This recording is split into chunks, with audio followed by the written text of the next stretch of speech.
देखिए ये साफ है कि हम जिस राज्य से आते हैं और उस राज्य आप तमाम लोग जानते हैं कि जंगलों से, पहाड़ों से, खनिज संपदाओं से घिरा हुआ है, लेकिन शिक्षा के मामले में बहुत कमज़ोर है। जितने भी सरकार बनी वो राज्य सरकार भी सबसे ज़्यादा वहाँ भाजपा की रही, वो भी सरकार ध्यान नहीं दी। और केंद्र सरकार ने जिस प्रकार से NEP जो लाई है, आप ज़रा सोचिए कि उस पहाड़ पे कैसे जाएगा नेटवर्क, उस जहाँ पे बिजली नहीं है, जहाँ पे बहुत सारे छात्रों के पास लैपटॉप नहीं है, रिचार्ज के पैसे नहीं हैं, मोबाइल नहीं है। आप तमाम लोग जानते हैं कि झारखंड में मनरेगा की मजदूरी करके लोग पालन पोषण करते हैं। झारखंड से सबसे ज़्यादा पलायन करने के लिए दूसरे राज्यों में मजबूर हैं, और ऐसे स्थिति में अगर नई शिक्षा नीति लागू होती है, झारखंड में भी चल रही है, अभी मीटिंग हुई है रांची यूनिवर्सिटी, तमाम यूनिवर्सिटियों में कि हमने लागू करेंगे। एक तो ऑलरेडी पहले से झारखंड में जो 3 साल का सत्र होता है वो 5 साल भी लग जाता है। जो सत्र अभी 4 साल की जो बात हो रही है, हमें लगता है कि 4 साल का सत्र 6 साल हो जाएगा।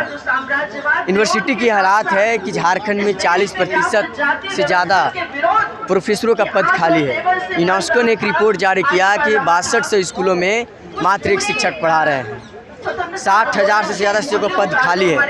पलामू जिला एक ऐसा ज़िला है जहाँ पे एक प्रोजेक्ट रेवंश नारायण स्कूल है, 1200 छात्राएँ हैं, मात्र 1 से 2 शिक्षक हैं।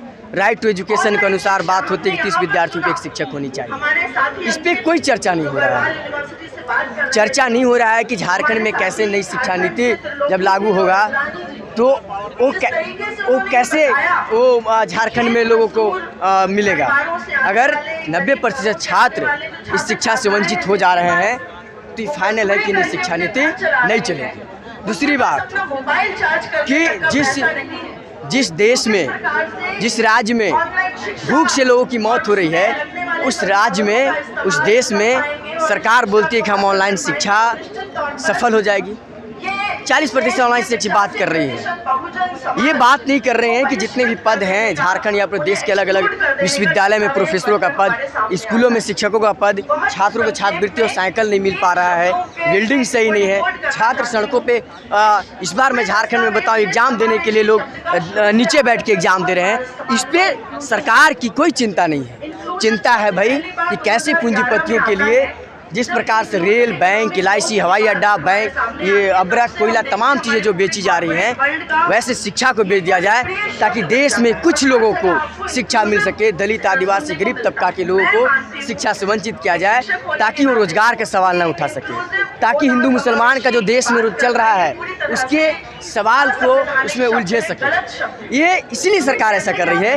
और जिस प्रकार से सरकार ने अपने संसद सत्र में NEP को लागू किया है, इसी प्रकार से हम लोग अपने सत्र में छात्र संसद में तय कर रहे हैं कि आपने तय कर लिया, आपका कितने छात्रों से आपने राय सलाह लिया कि हम नई शिक्षा नीति लागू कर रहे हैं।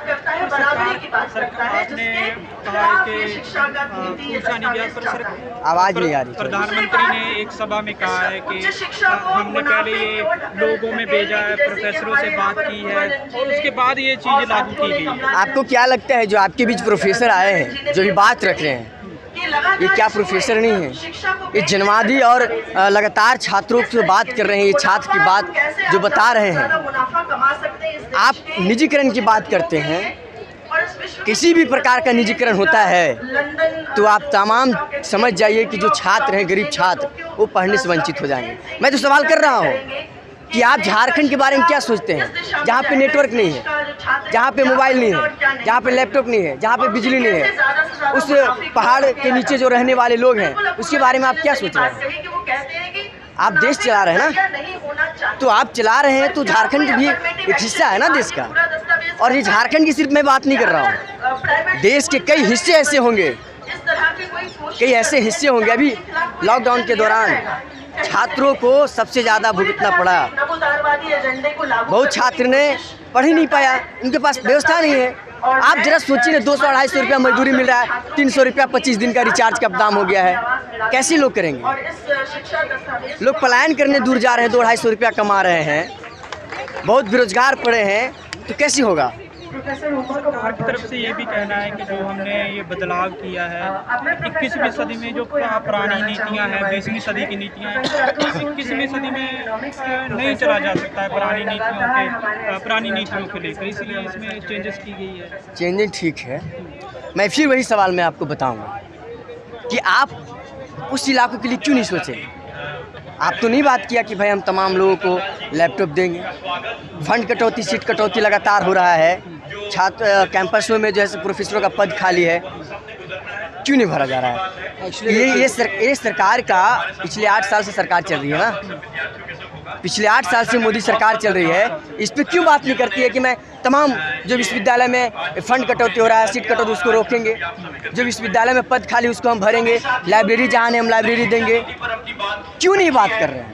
आपकी सरकार है ना, 8 साल से पूर्ण बहुमत की सरकार है, तो आप तो इस सवाल को उलझा के दूसरे मुद्दे में ले जा रहे हैं, तो ये सवाल नहीं चलेगा इस देश में।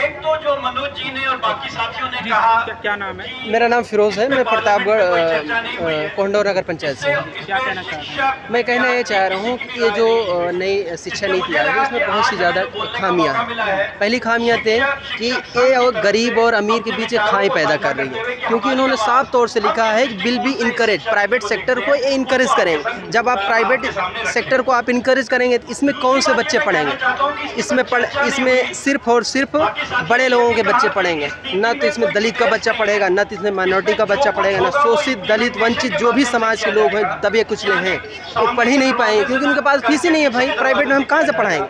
दूसरा है इन्होंने 5+3+3+4 किया, तो लास्ट का जो 3 वाला है ना उसमें वोकेशनल कोर्स को प्रमोट करेंगे। मतलब अब मोची का बेटा मोची ही बनेगा, पंचर बनाने वाला पंचर ही बनाएगा। समझ रहे हैं।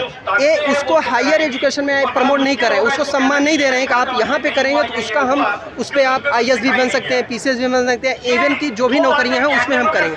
ये इन्होंने कटराइज कर दिया। आप 8वीं तक कीजिए, गांव का बच्चा ग्रामीण का बच्चा ये करेगा, उसको लगेगा कि ठीक है भाई हमको पैसा मिल रहा है, घर वाले भी सोचे पढ़ाई ड्रॉप आउट करा देगा वहीं पे, क्योंकि उसको पैसा आने लगा। 8वीं में पढ़ रहा है, पैसा कमाने लगा, पंचर से पैसा कमाएगा। ये चीज़ें। तीसरा है कि B.Ed का इन्होंने 4 साल कर दिया। ठीक है, आपने बहुत अच्छा काम किया जो 4 साल का किया, लेकिन 4 साल का तो आपने किया, लेकिन जो 80 लाख टीचर हैं हमारे, उनका आप कैसे करेंगे। उनको आप कैसे मतलब क्वालिफाइड कराएंगे, कैसे ट्रेंड कराएंगे, क्योंकि तो अभी तो वही शिक्षक है ना हमारे। अभी तो 3 साल वाले B.Ed वाले हैं, वो इस मतलब पॉलिसी में कहीं भी उसका नाम नहीं है कि हम ऐसे प्रमोट करेंगे, ऐसे उनको हम नीति के बारे में बताएंगे जिससे हमारे आने वाली जनरेशन को अच्छे से पढ़ा ले। ये तो 4 साल बाद होगा भाई। जी M.Phil इन्होंने ख़त्म कर दिया। अभी तक क्या है, अब M.Phil इन्होंने ख़त्म कर दिया, अब सीधा PhD होगा। ठीक। तीसरा है इन्होंने दूसरा पॉइंट है इन्होंने बोला है कि GDP का 10% हम इसमें इन्वेस्ट करेंगे। भैया कोठारी कमीशन भी आया था, 10% की बात की आज से 1966 में ही। ठीक है, तब से अब तक आप देख लीजिए कि GDP का 6% हुआ है, कहीं नहीं हुआ। 3%, 2.5%, 3%, 3.25% हम अटक जाते हैं। उसके लिए कोई रूल रेगुलेशन है ही नहीं इनका कि आगे हम कैसे इनका इम्प्लीमेंट करेंगे। ये चीज़ों के लिए इन्हें नहीं। और मेन बात तो ये है कि पूरे में कहीं पे स्पोर्ट का नाम मतलब जिक्र ही नहीं है। स्पोर्ट के लिए इन्होंने कोई बात ही नहीं की है कि स्पोर्ट कोटा से आएगा तो। और जो भाई देखिए जो गरीब बच्चे हैं उनके लिए आप उनको आप आरक्षण दीजिए, वो भी इसके माध्यम से एकदम ख़त्म। ठीक है, और ये सब चीज़ें जो हैं। और तीसरा पॉइंट इन्होंने बोला है कि शिक्षा में हमने 10% के बजाय हम 20% करेंगे। ठीक है भाई, आप 20% करोगे, लेकिन कैसे करोगे उसका रूल बताइए, रेगुलेशन बताइए ना, उसकी गाइडलाइन जारी कीजिए कैसे करेंगे। बस देखने में तो बहुत अच्छा है भैया, ख्याली पुलाव है एकदम कि बहुत अच्छी आ रही है। अब तो बच्चे छोटे से इसमें हो जाएंगे, अब उनको दिखा के पढ़ाया जाएगा, सिखा के पढ़ाया जाएगा, एकदम प्रैक्टिकली बनाया जाएगा। लेकिन ऐसा कुछ नहीं है। आप ये समझिए इस शिक्षा नीति का खामियाजा हमारे आने वाली पीढ़ियाँ भुगतेंगी। मैं ख़ास तौर से बोल रहा हूँ कि आने वाली पीढ़ियाँ इसकी भुगतेंगी, क्योंकि गरीब और गरीब हो जाएगा, पढ़ा ही नहीं पाएगा, अमीर होता जाएगा। यही चीज़ें हैं इनकी। NEP को आप अगर आप इस वे में आप देखिएगा, ये कहीं ना कहीं बहुत ज़्यादा खाई पैदा कर रहा है। ठीक है। आप छात्र हैं तो लग रहा है कि क्या जो बदलाव किए गए ये होने चाहिए, अगर बदलाव होने चाहिए तो किस तरह के बदलाव करने नहीं, चाहिए? बदलाव यही मैं इनको चीज़ बता रहा हूँ। अगर आपने बीएड का किया था तो आप जो भी 80 लाख टीचर हैं हमारे, आप उनको ट्रेंड कीजिए, आप उनको मतलब किस तरह से उनको सम्मान दिलाना है वो दिलाइए। वोकेशनल कोर्स आपने 6 से 8 तक में आपने किया, ठीक है, लेकिन इसको आप हायर एजुकेशन में आप जोड़िए ना, उसका फ़ायदा तो आपको मिले। लेकिन इनकी मंशा क्या है कि हम 6वें से 8वें तक में हम सिखाएंगे, वो लेबर बन जाएगा, बाकी अब पढ़ने वाले बच्चे प्राइवेट में पैसा दे के पढ़ लेंगे। ये चीज़ें हैं।